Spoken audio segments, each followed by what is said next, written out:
ಚಿತ್ರದುರ್ಗ ಜಿಲ್ಲೆಯ ಹಿರಿಯೂರು ತಾಲೂಕಿನ ಜವನಗೊಂಡನಹಳ್ಳಿ ಬಳಿ ಸಂಭವಿಸಿದ ಭೀಕರ ರಸ್ತೆ ಅಪಘಾತದಲ್ಲಿ ಸೀಬರ್ಡ್ ಬಸ್ನ 15ಕ್ಕೂ ಹೆಚ್ಚು ಪ್ರಯಾಣಿಕರು ಸಜೀವ ದಹನವಾಗಿದ್ದಾರೆ. ಕ್ರಿಸ್ಮಸ್ ಹಬ್ಬದ ಸಂಭ್ರಮದ ನಡುವೆಯೇ ಕರಾಳ ಘಟನೆಯೊಂದು ರಾಜ್ಯವನ್ನೇ ಬೆಚ್ಚಿ ಬೀಳಿಸಿದೆ.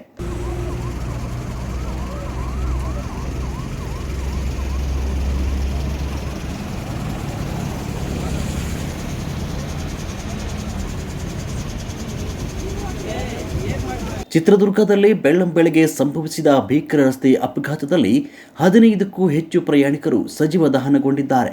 ಚಿತ್ರದುರ್ಗ ಜಿಲ್ಲೆಯ ಹಿರಿಯೂರು ತಾಲೂಕಿನ ಜವನಗೊಂಡನಹಳ್ಳಿಯ ರಾಷ್ಟ್ರೀಯ ಹೆದ್ದಾರಿಯಲ್ಲಿ ಇಂದು ಬೆಳಗಿನ ಜಾವ ನಡೆದ ಭೀಕರ ರಸ್ತೆ ಅಪಘಾತ ಸಂಭವಿಸಿದೆ.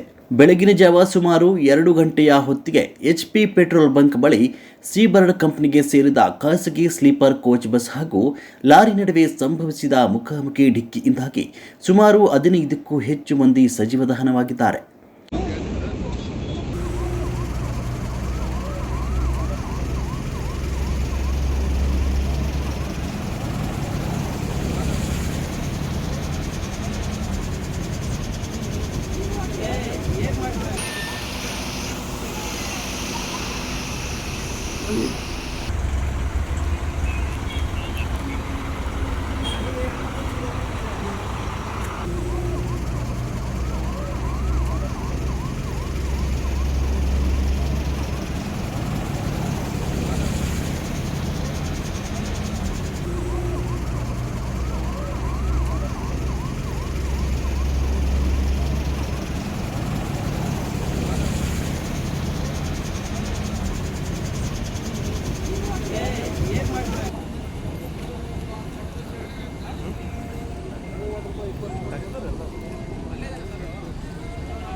ಈಗ ಮೇಲೆ ಬಿಡು, ಸಡನ್ ಗಾಡಿ ವಾಪಸ್ ಬಂದ್ಬಿಡ್ತಾನೆ.